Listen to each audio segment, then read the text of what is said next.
আসসালামু আলাইকুম বন্ধুরা, আশা করি ভালো আছেন। মেডিসিনের কথা ইউটিউব চ্যানেলে আপনাদের স্বাগতম। আজকে আমাদের আলোচনার বিষয় হচ্ছে ক্যাভিক সি প্লাস ট্যাবলেট। আজকে আমরা ক্যাভিক সি প্লাস সম্পর্কে বিস্তারিত জানব।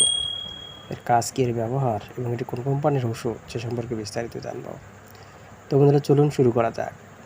ভিডিওটি শুরু করার আগে একটা রিকোয়েস্ট, ভিডিওটি টেনে না দেখে সম্পূর্ণ দেখবেন এবং যারা চ্যানেল নতুন তারা অবশ্যই চ্যানেলটি সাবস্ক্রাইব করে পাশে থাকবেন এবং যারা অলরেডি সাবস্ক্রাইব করেছেন তাদেরকে অসংখ্য ধন্যবাদ।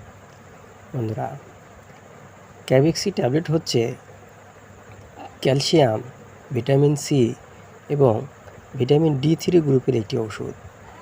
এটি বাংলাদেশের সুনামধন্য ইনসেপ্টা ফার্মাসিউটিক্যাল কোম্পানির ওষুধ। এটি বাংলাদেশের যে কোনো ওষুধের দোকানেই পাওয়া যায়। ক্যাভিক সি প্লাস ট্যাবলেটের ব্যবহার।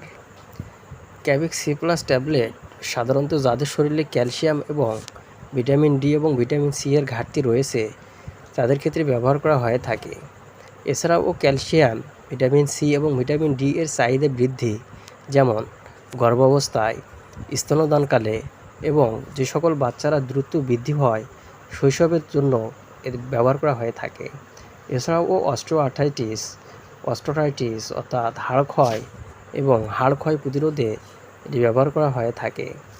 এছাড়াও যে সকল রোগীর অপারেশনের পরবর্তীতে, যেমন সিজারিয়ান সেকশন এবং বিভিন্ন ধরনের অপারেশন করে থাকে, সেই সব অপারেশনের পরবর্তীতে এই ক্যাভিক সি প্লাস ট্যাবলেটটি সেবন করে থাকে।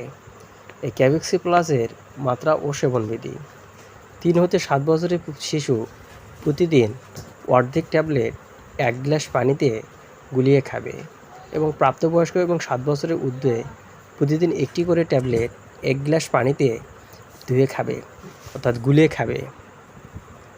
প্রতিনির্দেশনা: উপরোক্ত উপাদানের প্রতি যাদের অতি সংবেদনশীলতা রয়েছে সে সকল রোগীদের ক্ষেত্রে এই ক্যাভিক সি প্লাস ট্যাবলেট ব্যবহার করা যাবে না।